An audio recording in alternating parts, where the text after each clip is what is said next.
Welcome, gamers, to another episode of BG the podcast. I'm Logan. This is my fantastic co-host, Ryan. That's me. And Brandon. Hello. Today, your favorite gaming trio are embarking on a journey through time, highlighting popular board games and tropes throughout history.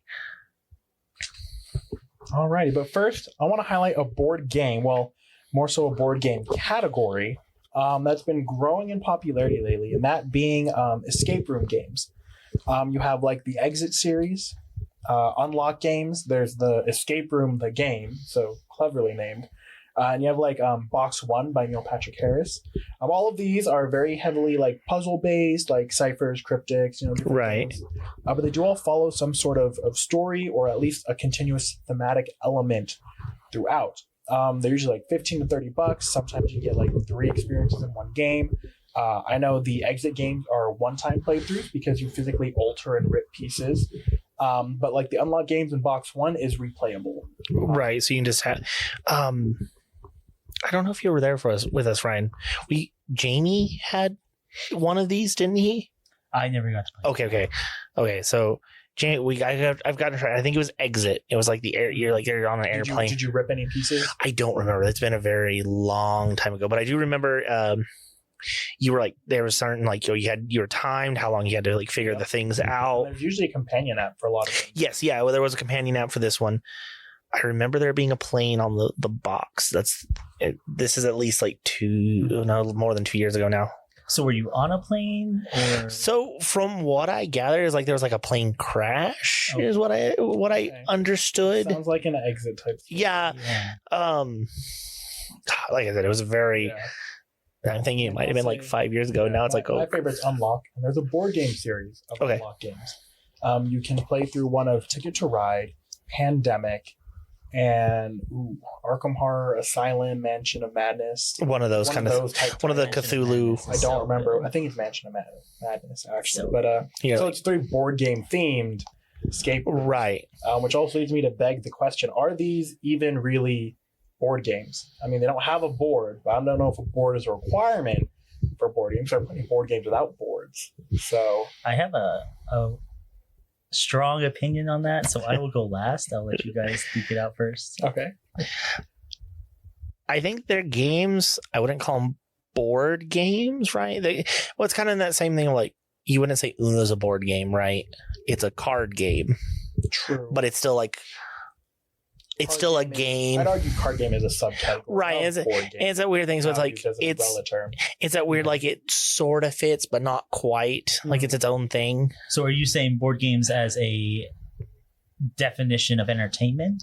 I would say people don't say tabletop games anymore. They say board games. So I would say interchangeably. It would be tabletop games is the umbrella category. People just refer to that umbrella as on board games. Okay, I get you. It's kind of where I'm at. I would say I'd consider them board games. I would not consider the Exit ones board games because they're only playable once. And I think a key point of any tabletop game is some form of replayability. Yeah. So I think so. The way I was categorizing it in my head is that they are an emulation of an experience. Okay. And that experience can be emulated in the form of a board game, depending on how they develop it. When you look at an escape room, you have a goal in mind, and it's about the puzzles and the experiences along the way, right. The jokes, the struggles. If you experience an escape room in person, if you ever had the joy to do so, it's a great time. $25 a person, but so worth it. They're so fun. It's kind of like buying a video game or something, right? Yeah. So you're going to go in and you're going to have fun with your friends and you're going to call it a night and maybe you get 30 minutes, I would say. That's usually you have an hour to leave. I feel like you don't take the whole hour. Well, you haven't done some of the hard ones, or maybe I'm just dumb. Some of them take a good 58 minutes. But you're getting that experience in. So I view it as, I'm not sure I would classify escape room games necessarily as a board game. I think escape rooms experiences that happen to be oriented around a board game, like presentation, right? So like if you have cards, if you're laying them out, if you've got tiles you're having to navigate and stuff like that, then yeah, I'd say it can be a board game. I wouldn't say escape rooms themselves would classify as a board game. Okay. There is, like I said, I've played a lot of the Unlock games, and the Mansion of Madness one, I think fits how you're loosely defining board games. You flip cards as tiles for rooms in the mansion. Right. To explore, you find numbers that correlate to other cards to reveal more things. So it's kind of like a tile exploration game. Right. And so the way I view that is that you're experiencing the same idea of exploring a room, exploring an environment, but it's shown in the medium of a board game. Right. So that one would be a board game, but you could also have an escape room that's like a haunted house during Halloween time, where it's an actual house that has been renovated to do this one particular thing, and it's reset every time a new group goes in.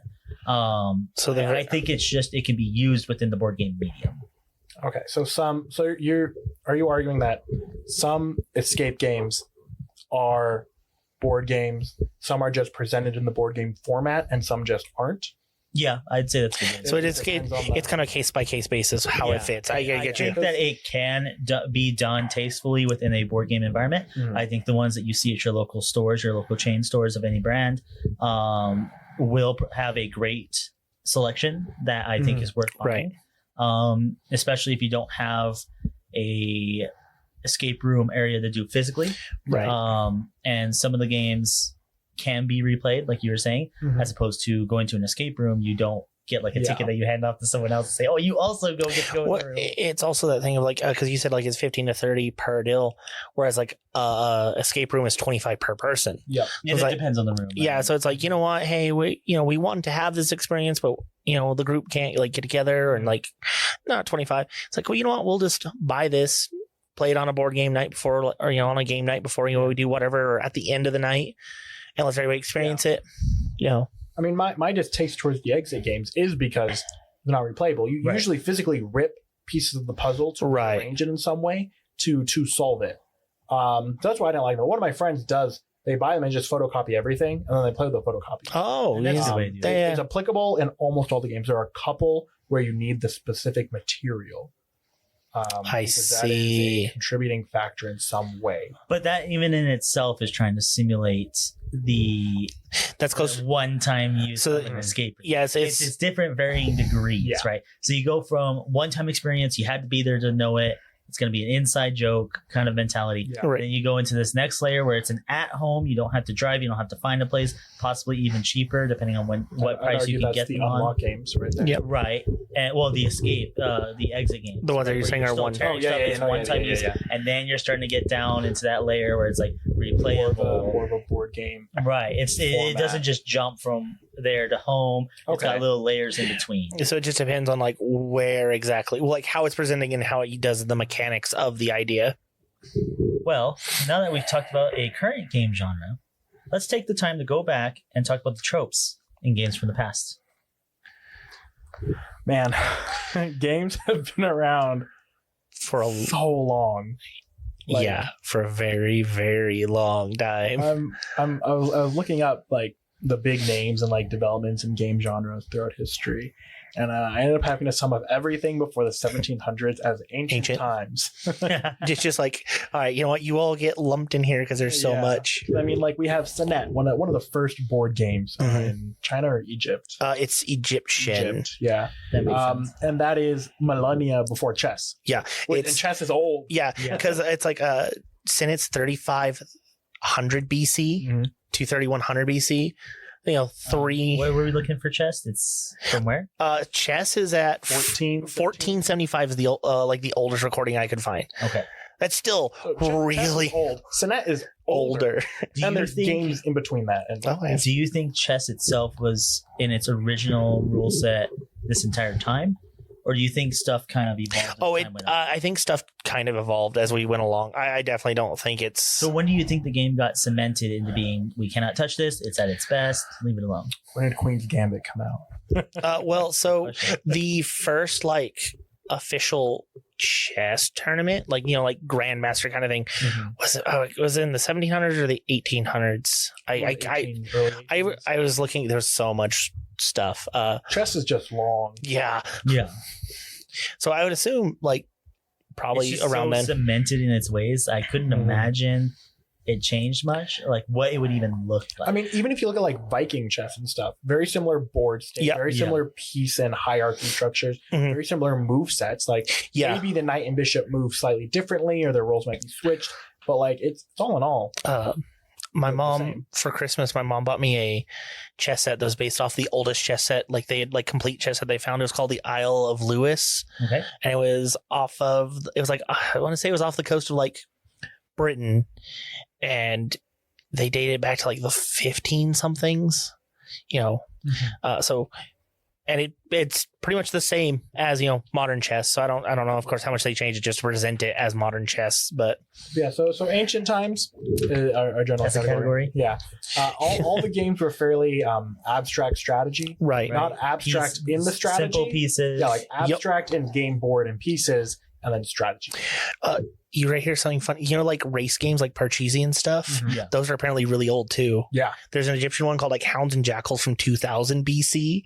And it's like that kind of game has been around that long is kind of, but it I makes think for sense. As long as we've been up and running, we've been wanting to beat each other. at it. right. I think that's just a common Somebody has to win. trope. Yeah. If you can make it competitive, it's existed. Checkers is like 3,000 years old or versions of. yeah. Backgammon, Othello, the Asian version of Othello as well. Yeah. A different name. Wouldn't that be 5,000 years old? 3,000. You are correct. It was 3,000 BC, so it's like 5,000. Shh. You have Mancala and its various rule sets and versions. Right. I love it.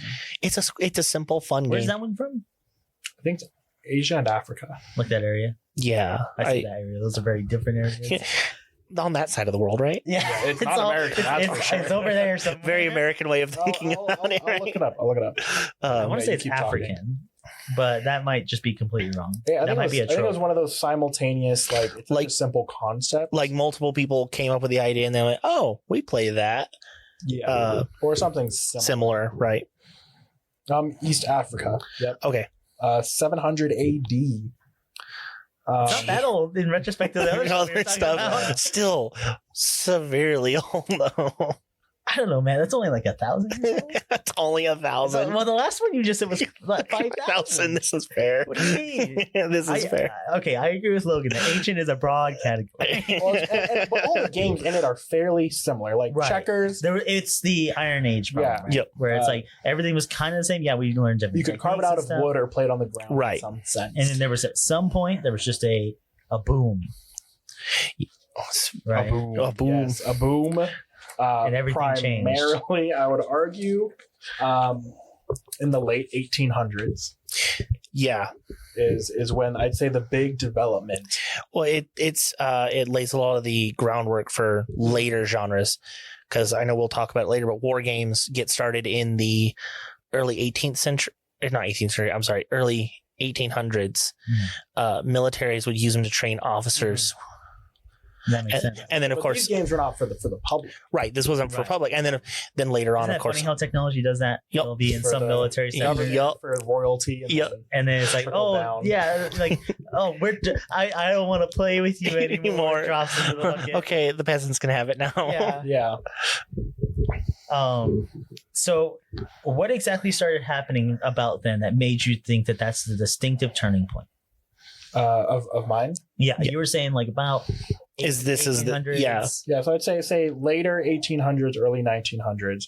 I'd say is the big gain in popularity of board games, and that's with the creation of the roll and move game, combining dice and a game board, the iconic things needed for what you Right. think These, of in a board when game. people think board game, this is what, your And little. because the original games that did roll and move were economic or like life simulations, with Right. games like the Game of Life, Park and Shop, Yep. Monopoly, big names in games that to this day we still know. So I'd argue that is why I'd say that is kind of the boom. Yeah, it's that very. What's the word? It's like that's like the start, like Mhm. the next step. It's like, okay, Yeah. now we're starting to generate these ideas. It was games where like kids could play adult. The Game of Life. You Doesn't- get to pretend to be an adult. Doesn't Scrabble come out about that time? It was like 1920 ish. Oh, I can't spell. I I don't know. want to. I'll look this up too. Yeah, I don't know about It's that. another one of those games. My mom is crazily good at that's annoying. It's like, come on, let me win one. I did not expel. What? I did expel. You did expel. 1938. 1938. Okay, so So it's like fitting that era. Yeah. Yep. Yeah, so board games start coming out, and then they're definitely more like the big ones that started like Life Simulation. You get to play adult. Right. I mean, kids do that with imagination. Now they do it with dice and money. And they get to think a little harder. And this is the consequences. this is the era. This is the era too, where War Games is another little step up. Yep. There's a Little Wars, which was made by H.G. Wells. Fun, was made so he could play with his son's toy soldiers as a war game, basically. It's so yet again, like you said, it's this era seeded a lot of the future games. Same with that era. We got games like a little bit Risk. Yeah, Risk. 1957 is. I feel like Risk is like a virus of households. Everyone has a game of Risk eventually. Dads love it for some reason. I mean, I have 3 copies, and one of them I don't even think has pieces anymore. It's just a box. And one of them is completely sealed. One of them I actually opened, and we did not play the whole game through because everyone started leaving. Yeah, it's a long game. Yeah, well, I remember we played a game of Risk once. Mm-hmm. It went so long. My mom went to bed. My brother went to bed. Tyler's sister was so tired. She just found Tyler's sister paid attention enough. Yeah. Oh yeah. She found a couch, went to sleep, and then Tyler and I just played till almost 2 a.m. I won. I finally was able to force him all the way into Australia and just assaulted that until he was out of stuff. Left him with the dingoes. And left him with the dingoes. Yeah. We currently do this. Yeah. Well, I mean, that's kind of the plan, right? It took so long though. And then same time considered a rival to Risk, Stratego. Yeah. Guys, and also Battleship. Yeah, Battleship. I love Battleship as a concept. Battleship's the idea. It's a deduction game, and that's one of my favorite genres to also collect. Also, complete RNG game. You can just guess and win. Well, that's kind of like the deduction, right? Like Clue is a deduction. Yeah. Think of things like Guess Who, right? Oh, yeah, deduction kind of feel of there's strategy to it, right? There's definitely metagaming. But like you said, you could just play. Yeah. You kind of just figure it out. I found a version called Risk, or not Risk, sorry. There's Risk in Outer Space. Don't worry about it. Risk has been reskinned so many times. It's the monopoly of the it is. 1900s. Yeah. It's Battleship in space. It is just Battleship in Outer Space. So you can do the in space. I think you showed me. I did. I show you. I found it for $5 at Goodwill. Yet again. Oh, Goodwill. Calling back to a previous. Yes, I was going to say Goodwill. But instead of your usual 2-dimensional grid, it gives you 3 layers, and then they have to complicated. Yeah. So then instead of calling A1, they go, I call section 1 row A, and they hit everything in that row because you're in space instead of pinpointing. You're just launching. It's fun. I liked it. It's confusing. It looks confusing, and then when you play, you're like, okay, cool. It's just Risk. Okay, so that's the kids Battleship. playing adults. When do kids start getting games that are meant for kids to enjoy? Oh, that is a good question. Yeah, because all these are like mom and dad have to pay the rent. so when are the kids actually getting experiences that are hand tutored to them? That's going to be the 1980s, around then, give or take a couple. So the consumerism kind of area. That's when the boom of educational games started, with things like Carmen Sandiego teaching kids geography, right? Trivial Pursuit, straight up trivia, and the slew of question and Are You Smarter Than a Fifth Grader style games that followed suit. Right, that would become the. I haven't seen that show in so long. Yeah, I think I had that board game. Yeah. I mean, it had the different colored cards. Mm-hmm. Yeah, that's that became a board game. Just unlock the core memory. If you still want to play it, Jamie has it. Why does Jamie have it? Don't know. He doesn't even have any. See, I have a copy, but it's in a big lunchbox looking tin. Why? I don't know. Why don't you take care of your games? No, it's that's what it came in. So fun fact: Jamie didn't have any siblings that would play it with him. He had me and Perry, although so close enough. I mean, that's kind of what we do now. Right? Yeah. I have board games on my shelf. I'm like, hey, you guys want to come over and play Minecraft? Yeah. Not on the computer though. No, in card form. Yeah. It's I'm down. No, yeah, that seems great. So, do you think that was to get parents? Is that trend of consumerism, parents need wanting to get parents involved in purchasing these? I'd argue that was the start of the Karen. The Karen? Video games rot your brain. It's board games rot your brain. Right. So they made it board games to help teach kids. Oh, it's so violent. You're calling A1 and sinking a battleship. Oh my God, you're taking over all the games are about war. Yeah, exactly. Well, so what Probably. I'm not gonna lie, that was a kind of a touchy time to talk about war. Yeah, that's probably what's going on in the market. So like, well, what can That's we what do? you counter. It's like, well, we were in a war. Like, Yeah, like the poor dad picking it up at the stores getting PTSD. They don't even call it PTSD back then. So you get shell shocked. And it's like, you can learn Scrabble and how to spell. It's like, well, I'm dyslexic and nobody wants to talk about that. Exactly. So, but yeah, so along with that, like every country is making some sort of education Right. game, whether it's their own history or something like that. Like Brainiac is just science questions, teach kids science. The Factor Crap, unbeknownst to the now current Factor Cap that people play. Is that what it's called? Factor Cap is something people do on like TikTok. right. Oh, there's, like, okay. games about that. This one was Do you think it's Factor related? Crap. I think Factor Crap never took off in the 80s, and someone read it and decided to go with the new term cap and They're like, oh, that's nifty. drop the R. And, Totally just stole the idea. yeah. No, That's there are no all new. ideas. There are no new ideas. Yeah. Honestly, look at Disney. I mean, animated, live action, I mean, just look at 3D this. animation. I mean, how many times have we seen Risk? Battleship.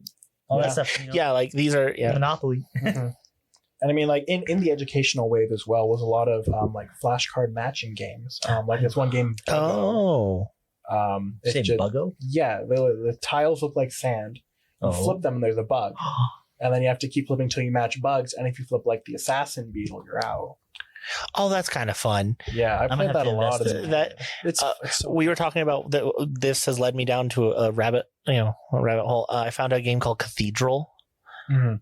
Is that church related? It's the idea. I want to say it's French, but the idea is you have these little wooden buildings and you place them on these tiles, and you have to place all of your buildings and force your opponent where they can't place a building. Okay, so you're. And see. it's mimicking. Speaking of Cathedral also reminds me a game that came out in the 80s was the Bible, the game trivia. There's Bible man. Bible Man. Yeah. It's just trivia from the Bible in a game. Okay, so like, which I mean that Well, works. I mean, that still works, right? Yeah. It may be very focused, but I mean that's something a Sunday school teacher picks up, brings in, and it's like, hey, we're playing a board game today. It's like, oh heck yeah. I'm not. And Well, it's that thing of making learning fun, Mhm. right? It's thunder. Thunder? Yes, it's indeed thunder. I was not expecting it to be that. as we all just kind of look up in Yeah. silence. Well, listen, we live in a desert. I will stop and listen to the rain.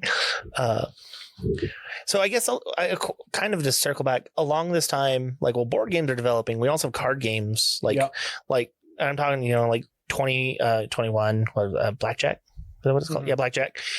Texas Hold'em, cribbage. Texas Hold'em. I'd say some of the first games that were developing along with these were gambling based games. Anything Right. you could wager on, Right. people love it. There's nothing else. I'd wager Oh, on that. There's a board game that's a kind of derivative of checkers. It's in the Assassin's Chinese Creed. checkers. No, it's in Black Flag. It's in Black Flag. Okay, Oh. I can find that out for you. Sorry, I Keep talking about it. but so it's a lot like checkers, and the idea is when you move a piece, you remove your opponent's piece, and the idea is you want to take all of your opponent's pieces. Similar to checkers. Yeah, it's very similar to checkers, so it is like checkers, backgammon, like related. Humans just love. Yeah, Perry hates it because it's one of those addicting because you can wager on the game, Yeah. and then you play it, and then So the it's labeled checkers or Fenorano. Fanorona. Fenorano. Fanorona. Yeah. Sorry, I wheeled us back to ancient, but it's like, I forgot about that one. That was so cool. I mean, it's a good point to make. Like, we see all these games from like dubbed ancient times, Ancient. like even like the 1900s, 80s, 90s, Right. But we see like war games. We have Bloodforge, or is that not Forge? Is it Forge? Which one? The Viking one. Oh, Bloodborne. Blood Rage. Blood Rage. Yes. Blood something. Blood something. Blood Rage. It's a check. territory game with minis. Right. It's just themed towards Norse, and it came out more recently It is indeed Blood Rage. than like Risk did. Oh, you've shown. Okay. Is there Okay. I a love year on there? I can find out. But yeah, so it's that thing of like, We made it. The establishment was made, and it's been kind of rescaled. Yeah, you just keep reusing that Initial idea. Release early 2015. Yeah, so it's a much more recent yeah. game than when like Risk came out, but it is Still essentially the same idea. It's a Risk. territory game. You're going to make different types of troops. You have Right. minis, you like strategic placement plays, limited quantity. It's, Right. Yeah, I gotcha. Like these early games kind of shaped the way games still are today. 'Cause, Well, like, speaking of games today, when do you think that shift happened? so like- that shift. Right. Like if you're going to say like a time frame where we went from these kind of educational games to what we have today. Like what are the steps there? So like from these board games. So from what I've researched, that boom is the 2000s. A lot happened then. Super rapid development of games. I mean, the fact that we have Monopoly still, but the fact that Right. there's so many games that we haven't brought up because they just weren't invented yet. The 2000s when it all started happening. It's like the big boom. Well, because So like the last 20 years. yeah, Like board games, relatively new. They've been around forever, but the new ones are like very new. well, because also in the 2000s we have the TCG craze Yep. start. Because Right, got because Magic Yu-Gi-Oh, started Magic. late 1990. yeah, so it was 93 is Magic, 96 is the Pokemon TCG, and 99 is Yu-Gi-Oh. Mhm. Like within 6 years of each other, you get the big three. And then 2003 is when Pokemon and Magic kind of pop off and zoom. I think that's probably when the cartoon for Pokemon and Yu-Gi-Oh also popped off. Right. Yeah, I want to say that. And following shoe in 2004, like immediately we get a ton of drafting and deck building games like Domination, I think it's called. Right. Looking at the list. Yeah, or Dominion. And you get a ton of games like that we still see like, deck And then- building and drafting. And then today. like you start seeing a lot more of the complex board games start to pop Yeah. up now. There's also a huge surge in co-op where people finally decide we don't have to win. We don't have to beat each other. Like we can do it Right. together. Right. You know, like Yeah, this- Pandemic. Yeah, and- Pandemic. The Forbidden Yeah, the Forbidden series has some of those, right? Desert Island. Oh, I guess. Yeah. House on Haunted Hill has been around a while, and it's a Yeah. co-op, but it also has a chance to be. Yeah, it's one of those ones where you have the option of doing I not found it, co-op. I know. Everyone, it's time to paint. It's I have that alarm set, so I will remember to at least paint an hour a day, and I'm never home with. minis? Yeah, I paint minis. I'm never. War games. Yeah, for my war games. It's modern war games. You know your board game when you have an alarm to paint minis. Yep. It is very tastefully done. Yeah. You're still playing war games now. Yeah. It's a new war game. Yep. It has its own books that are printed Yep. recently Mhm. and updated recently. Yeah. Well, But it's still just a war game. it is totally. It's It's more. Risk with extra steps. It's actually closer Yeah. to like the original like kind of war game idea too. Of like you have it's much more abstract in your thing. How old is Heroescape? Heroescape is from The one with the hexagon 2004, 2005. Like can find it's new, but Warhammer's from 87. Warhammer's old. Hammer old. That's 40K. That's not talking the fantasy side. I Oh. don't actually know what. I think fantasy is probably a few years before that. Cool. What do you got for me? Fun It was fact. purchased and manufactured by Hasbro from subsidiaries in 2004. I'm not sure if that's when it started or if that's when I'd Hasbro still made say it popular. early 2000s. So close. So That's a big leap because what did Warhammer up till then have any real map making components, or was it just minis? Do you think? it was. Oh, so it's always been just really the minis. Yeah, I was gonna say there's not much map to Warhammer. It's more of like a tape measure thing. Yeah, well, Okay. because the thing is, you do have terrain, but it's more of like you build it. Like I made a house of my own that's in the right scale, right? Okay. And those do have rules. Like they're called, current it's like ruins. So it's like, if I'm in this, of course, it's harder to hit me or take my guy out. Yeah. If I'm in a house of mirrors. In my house of mirrors. People in glass. But yeah, so throw stones. a fun fact. See, I use the laser. Fun fact: GW started out as a group who had the license to just distribute D&D. Mhm. Always when I hear GW, I'm thinking of like a TV show. Yeah, I know, because CW, Where- yeah, it's game. Everybody just calls it Games Workshop or James Workshop. Mhm. G Dubs. It's like a WotC. I can't be bothered to say Wizards of the Coast every time. Yeah, it's just like Wizards or Watts. Yeah, Just B-dubs. B Dubs. Yeah, but yeah, so it's old. Like, Mhm. what's fun is like I'll interact with people in the community space who are like, well, I remember playing Rogue Trader. I'm like, neat. I came into 8th edition in 2015. I know when I was like starting high school, a big thing was these kind of like games that play like Civilization, right? Where you've got like to get a resource, you're not just getting it anymore. You're gonna want to have to send someone like there to get it. Catan. right, the Catan. worker placement game. Yeah. So Which- like this idea of like your people themselves are part of your resources, not just I am passively getting resources. I like I mean, say a hotel in Monopoly. Right? Yeah, You're I'd gonna say- get that eventually. yeah, I'd agree. Like when I was more getting into board games, when I was finally like old enough and I had money for myself, Right. those were the games that were coming out. Right. Finally enough, when I was researching, Settlers of Catan came out a while ago, but nobody liked it. It's another one of there. I bet there's quite a few games where like, oh, nobody talked about it, and then suddenly, like a few decades later, And sometimes suddenly people are playing it. I don't know if an expansion came out or what rule change, but people are playing it, and you get like Agricola, Tzolk'in, and suddenly everybody wants to do it. Carcassonne. You Right. get all Right. these. I've got like the XCOM board game. Yep. You That got was a Oh, big one where, yeah. you got to dedicate your money, right? In that game, it's Mhm. it's money, but you dedicate it to different units. Mhm. They're You gonna be- place some sort of meeple or representative of something to get something else. Would you Right. say the Minecraft board game falls under this because you have to collect the resources yourself? I'd I say would it's- not. You I'd say wouldn't, it's partly. It's not full worker placement, but it's a resource management. but it's a resource Yeah, management it's game. definitely a resource management game. Right. I wouldn't say it's necessarily a workers. I'd Right, argue Lots of games are resource. Monopoly, you got to. Right. Okay. I It, just it depends on how broad you go. Yeah. So it's obviously. like I would classify it as it has 3 or more different types. So like Splendor. $1 bill, the $5 bill. No. Oh, but I get what you're saying. So like Yeah, yeah, Splendor yeah. has 3 different gems at least. It has. It has 5, I believe. Five and a wild. Yeah, and so that would I would make a resource game. Whereas Monopoly, Oh. you only have money as a resource. So it's or like Wingspan because you have like your foods, you have Yeah, your so you bugs, you have different eggs, bugs, and then you birds need eggs. themselves. Yeah, Well, I'd argue Wingspan might even be worker placement.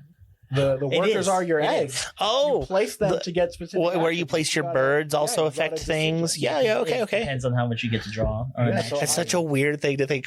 Wingspan is worker placement. Yeah. Yeah, That's and a that's the thing is as these games get newer, because Wingspan's a 2020 game, Yeah, 2021. it's fairly new. Right. So it's starting to incorporate multiple genres. It's getting muddy now. It's got the machine building aspect. Right, well, that idea, engine like, building. It's both worker placement and a heavy resource, right? You're starting Right. to muddy that water. It's like, okay, well, what is it? Well, You get- And it's an educational game. yeah, because it's teaching you Real about, facts about birds. It's that thing of people like because the farther you go, they're like, well, I like this from this genre and I like this from this genre, and how can I incorporate them together? Right. But I know, okay, but if I have to get stuff from recently, like when I came to college and I was starting my college career, I started collecting a lot of One Night Werewolf because it was so easy to play, but it's that deduction game. All the games now are Secret Hilton. A few moments later. Funny All must the games now are social deduction games. I wanted to be known for the recording. That's like his 7 to 10. So all games now, really, like that's the big. Craze. What's the one we played at one of the board game meetings? It's in the series The of the Hollywood? books. Hollywood, thank you. That whole series is Social. Salem. is I think Salem's my reskinned favorite so far. and- I've only played the 2, but you'll have to play Bristol. My favorite. I want to play Bristol. That one sounds like I a lot also of fun. wanna play It's That also does. a racing game. Yeah. So yet again, about leaning back. Easy way back when. Yeah, leading back. but yeah, so those kinds of deception games. I don't know if it's because deception itself is popular in I our think people age. like lying. I think For it's sport? just the idea that the information is not there, because we live in an information age now where if like we've been doing all podcasts, we just look something up. Right. That is true. Whereas in a deduction game, it's you don't get to know that, you're not privy to that information, and I think that's what hooks you. Is just it's the chase. Oh, Right. it's something I don't know, and I Right. want to know Yeah, that. and it's that chase, it's the rabbit And, for us. and I'd say it's the big differ from games like Clue, which were deduction games, but with like a logic aspect. Right. About, Yeah. to a social aspect of in a gathering, kind of bringing people back together off the screens, and then like you have to read someone's expressions to try to figure out, are you the spy? Well, because are you the communist? because if you ask are you the werewolf? if you ask a question in Clue, they give you the information. It's Yeah, not like they have to. they can't like, well, maybe I have the You axe. you still have to deduce some things, but Right. Right, like if you're playing a game of Town of Salem, you miss that compared to a game of Werewolf in person, Right. right? Because it's just the info. But then you play a game of say One Night Werewolf, that variation, and someone starts telling a story, and they're like, yeah, but they only confirm information after someone said it. no, yeah, the story checks out. but they went last. Right. And so it's like, Well, now how does that say? Yeah. Or so did they just go first with confidence? I mean, yeah, Did I somebody would say just lie? that's still the existing trend though. Like if I were to Among Us? go like on the top, Among Us. But if I were to look at like the top selling games within the last 5 years at least, I would say that Social Deduction is going to be up there. Right. well, I'd say we'd have to pull reskinnings off that list because with reskinnings included, Monopoly and Uno sell a lot. Right. That's also something to take into account is like when we start branching off to these new genres, households may not adopt them. Whereas like Groups will, board game Right. groups, because like when you have a group of people playing together, it only takes one person saying, To buy hey, the thing. do you guys want to try this? And they Mhm. buy it themselves and they bring it. Whereas when you have a family unit, you're going to innately want to only spend your money on stuff that's a safe bet. Yeah, right. Because it stings like, well, I bought this and the kids don't like it. Right. Where I bought this and it is not at the level that kids Yep. can comprehend. and then they'll sell it at a garage sale for cheap, and And some we go- nerd like us will get it. It's like, yes, score. We'll donate it to a Goodwill. So we Yeah. can buy it for $5. Listen, I'm telling you how I much stuff. found my Flux Jumanji, $4. I got it $4. Oh, yeah. That's $16 I got off. mine on MSRP. Logan's like, ouch. I don't want to wait. Speaking A of bit better. things I found at Goodwill, they're making another expansion to King of Tokyo. I'm like, no, I just got everything too. I don't even research Dungeon Madness anymore. Because I'm you so know. afraid. I'm so afraid because I have the box now that fits them all. I'm like, if you release another expansion, I'm just gonna cry. Yeah. And so it's better for me just not to know. And the thing is, I want to buy that game, and I'm like, I'm afraid to be like another, like, oh, I got to get everything now. Talking about the history of board games has been fun, but it's time to wrap up. Thanks for joining us and catch us next time as these board geeks talk about RPGs outside of high fantasy.